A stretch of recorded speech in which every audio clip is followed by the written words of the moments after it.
Então veja, só complementando a sequência aí da nossa aula. O curso legal, inserido lá na partezinha final do artigo 289, significa, portanto, que uma vez que alguém venha te pagar alguma coisa com papel moeda ou moeda metálica, você está obrigado a aceitá-lo. Você não pode se recusar a recebê-lo. Se você se recusar, você comete uma contravenção penal. Então imagine que alguém está te devendo 5 mil reais e ele chega lá para te pagar os 5 mil reais com moedas e somente moedas de 10 centavos. E aí você fala, não, eu não vou receber esse tanto de moeda. Ela é falsa? Não, não é falsa, ela é verdadeira. Portanto, você não pode recusar o seu recebimento. Ainda que ele te coloque lá um saco de moedas de 10 centavos, você tem que recebê-la, porque o legislador diz, curso legal significa curso forçado, obrigado. É o papel moeda ou a moeda metálica autorizado a circular naqueles valores legalmente estabelecidos.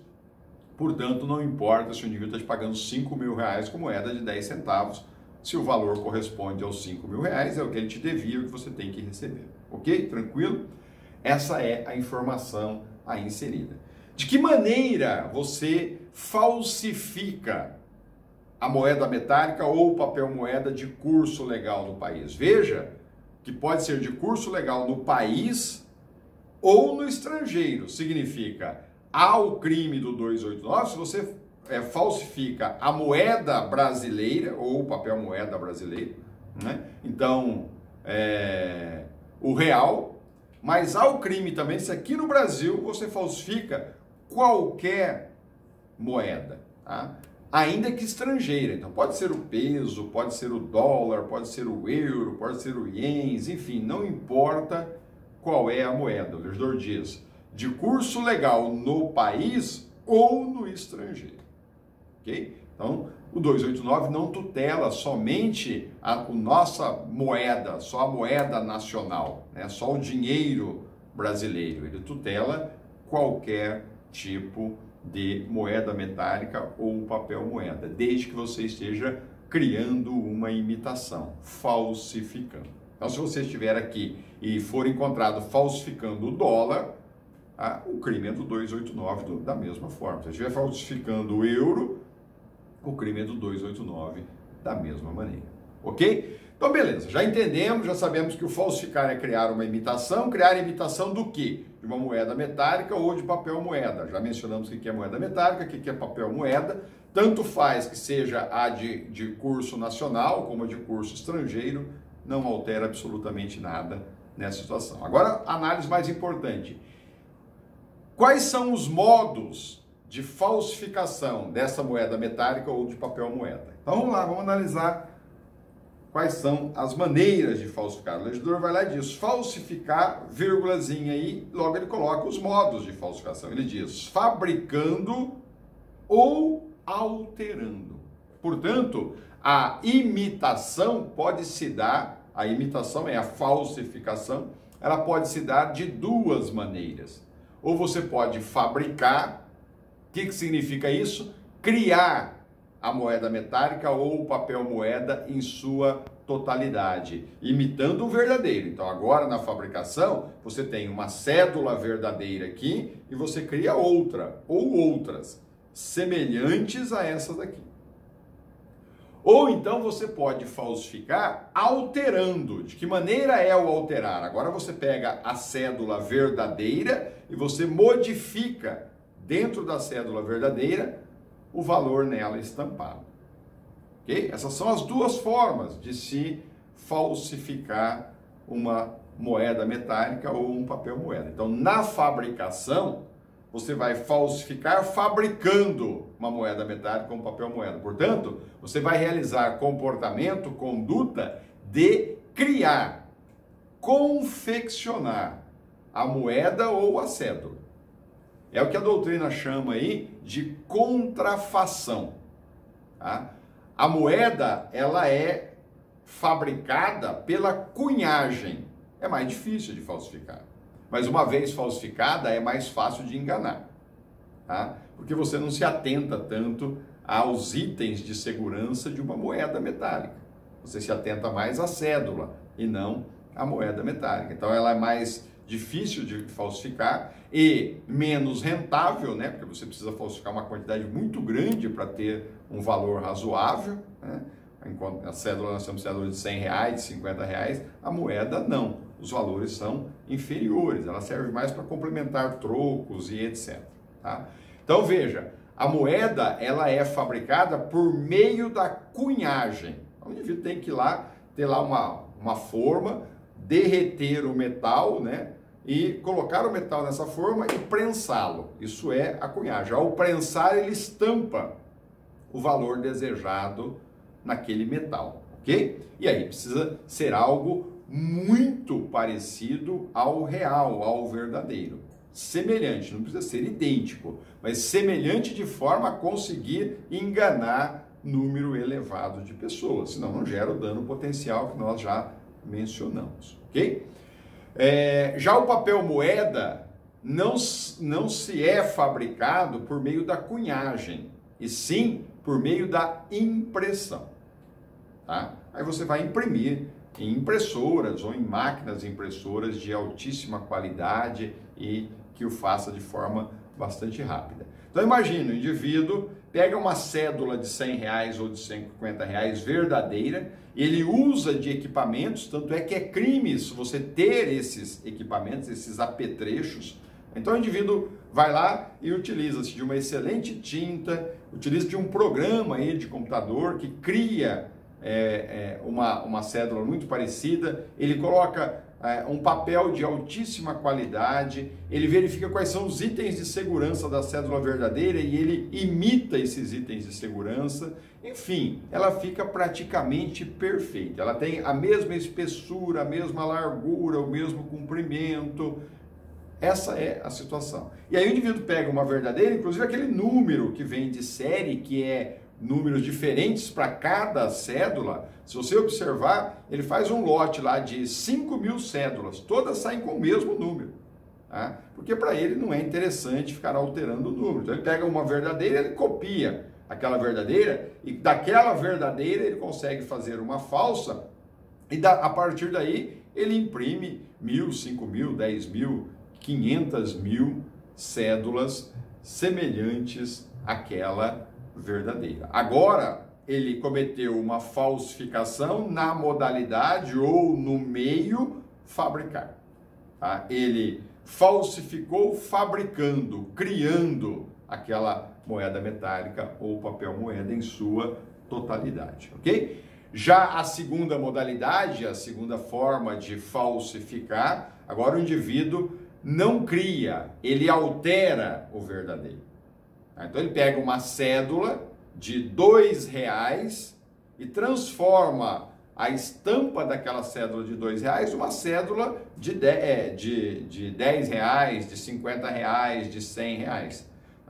Mais fácil fazer isso com uma de R$10, né? Com a de R$20 ele vai ter que fazer quando estiver aí em vigor a cédula de 200, que fica mais fácil. Então ele pega uma cédula de R$10 verdadeira, então o papel é verdadeiro, os itens de segurança é verdadeiro, a marca d'água é verdadeiro, tudo verdadeiro. Tá? Mas aí então ele consegue de alguma forma, tá, por algum meio, tá, reduzir a tonalidade da tinta utilizada para imprimir aquela cédula e sobre aquela tinta ele coloca outra muito parecida com a mesma, ou muito parecida com uma qualidade muito boa, mas não com a mesma qualidade da original. E ele consegue lançar uma tinta impressa sobre a cédula verdadeira, só que aí ele vai aumentar o valor dessa cédula. Se ela é de R$100, ele transforma em R$50. Se ela é de R$10, ele a transforma em R$100. Tá? Então veja, a alteração, a modificação dos dados inseridos dentro dessa cédula precisa ser para maior. Tá? Um valor acima daquele que era estampado. Então ele precisa colocar um algarismo maior. Se a cédula é de 10, ele transforma em 100 ou transforma em 50. Ele não pode pegar uma cédula de 10 e transformar numa de R$2. Até porque, conforme menciona Nelson Hungria, aí ele não precisaria de punição, né? Ele precisaria de tratamento. Ele é um insano mental, um indivíduo que assim venha a agir. Logo, para gerar o dano potencial, ele precisa, sem dúvida nenhuma, alterar o valor nela estampado sempre para uma quantidade maior daquela originalmente inserida na moeda metálica ou no papel moeda. Perfeito? Tranquilo? Entendido isso? Ótimo.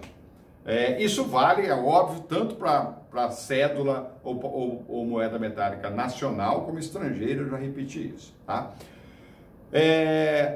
Já mencionei também, mas só para efeito da gente rapidamente registrar em cada um dos crimes, a falsificação grosseira, nós temos inclusive a súmula 73 do STJ.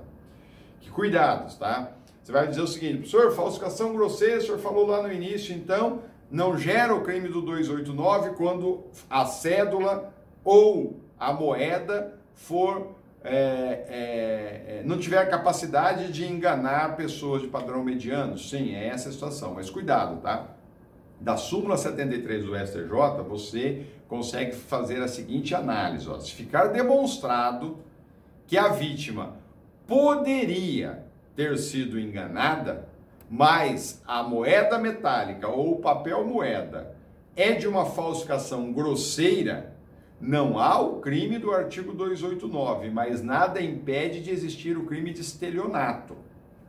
Tá? Se a pessoa, com aquela cédula, poderia enganar, por exemplo, uma pessoa idosa, poderia enganar uma pessoa de menos experiente e com isso ela obter uma vantagem indevida, tá? Causando um prejuízo patrimonial à vítima. Veja que agora o crime saiu do título 10º e foi lá para o título 2 do Código Penal. Tá? Então, a cédula ou a moeda metálica falsificada de forma grosseira não gera o crime do 289, mas pode, dependendo do caso concreto, gerar o crime de estelionato, se ela for utilizada como meio fraudulento para obter uma vantagem patrimonial em detrimento de alguém. Ok? Tranquilo? Caso contrário, se ficar demonstrado que o falso era grosseiro e não era capaz de gerar o dano potencial do 289 e também não era possível de ser utilizado como meio fraudulento para obter uma vantagem patrimonial, aí nós estamos diante do chamado crime impossível, por absoluta ineficácia do meio. O meio, cédula ou moeda metálica falsificado grosseiramente, não conseguiria violar nenhum tipo penal inserido no Código, nem no patrimonial, muito menos no título 10º do Código Penal. Aí nós estamos diante de crime impossível. Não se pune nem a tentativa. Ok? Tranquilo? Observaçãozinha. A falsificação de papel moeda que já deixou de circular, tá? As moedas antigas e tal, não se amolda no artigo 289. Precisa ser aquela que está em vigência, em circulação. Ah, professor, antigamente nós tínhamos o cruzeiro, né? Depois o cruzeiro novo e tal. E se eu falsificar uma cédula do cruzeiro antigo, há o crime do 289? Não. Tá? Papel moeda ou moeda metálica que não tem mais circulação, não tem mais valor legal. Se ela não tem mais valor legal, a sua imitação por meio da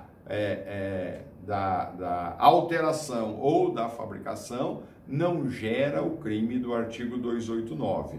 Nada impede, é óbvio, de gerar nessa situação um crime de estelionato.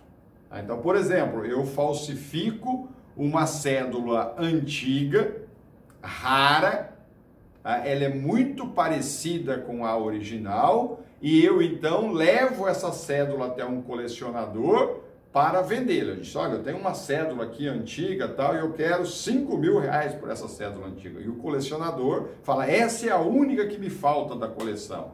E ele paga por algo falso. Agora, nessa situação, a conduta se amolda lá no artigo 171. Agora, o indivíduo usou de fraude, de engodo, para obter uma vantagem patrimonial.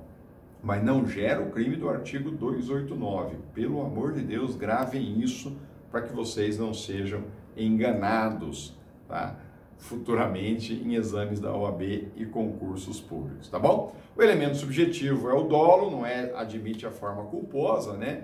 E veja, Em relação ao caput do artigo 289, no elemento subjetivo, não exige fim específico, ou seja, não se exige fim de colocar o dinheiro em circulação. O legislador não diz falsificar e colocar em circulação, ele diz só falsificar, fabricando ou alterando, ok? Portanto, basta o indivíduo realizar dolosamente a conduta de falsificar por meio da criação ou da modificação para que o crime já esteja consumado. Exceto, eu já mencionei isso lá no início, se a finalidade do indivíduo ao falsificar uma cédula ou uma moeda fora de demonstrar sua capacidade artística de criar algo semelhante ou com as mesmas características do original. Lembra-se do início? Eu pego uma cédula, desenho a cédula, boto num quadro e coloco na minha parede. Isso é um trabalho artístico.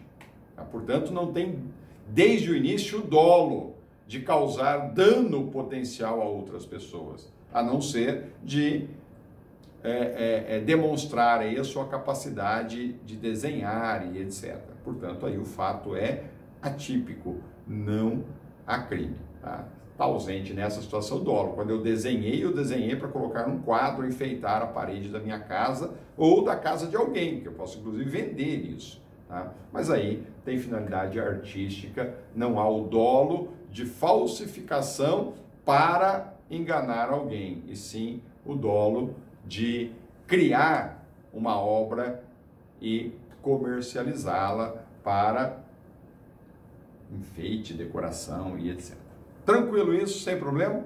Sujeito ativo do 289 caput, qualquer pessoa, estamos diante de crime comum. Sujeito passivo, claro, o Estado, no caso da moeda, será a União, nós vamos falar disso mais adiante um pouquinho, tá bom? Competência da Justiça Federal, lá no finalzinho a gente deixa isso devidamente registrado para que vocês não tenham dúvida em relação a essa matéria. Consumação e tentativa, 2 itens importantes. A consumação é com o encerramento do processo de fabricação, porque você falsifica fabricando ou alterando. Então, a hora que você terminou a falsificação ou a hora que você encerrou a conduta de alterar, ainda que um único exemplar, o crime já está consumado. Então, você tem lá teus apetrechos e você vai imprimir uma cédula. Você terminou de imprimi-la, ela está pronta e acabada, o crime está consumado, ainda que esteja lá dentro da sua casa. Você não colocou em circulação, acabei de mencionar. O legislador não menciona a necessidade de colocá-la em circulação. O simples fato de você falsificar, criar uma cédula, uma imitação de uma cédula verdadeira, ou você alterar a verdadeira, já gerou dano potencial. E, portanto, já está consumado o crime. E não precisa fabricar ou alterar 2, 3, 5, 10, 200 exemplares. Basta um único exemplar para o crime estar consumado. Ok? Tranquilo? Sem problema? Pessoal, paradinha por aqui.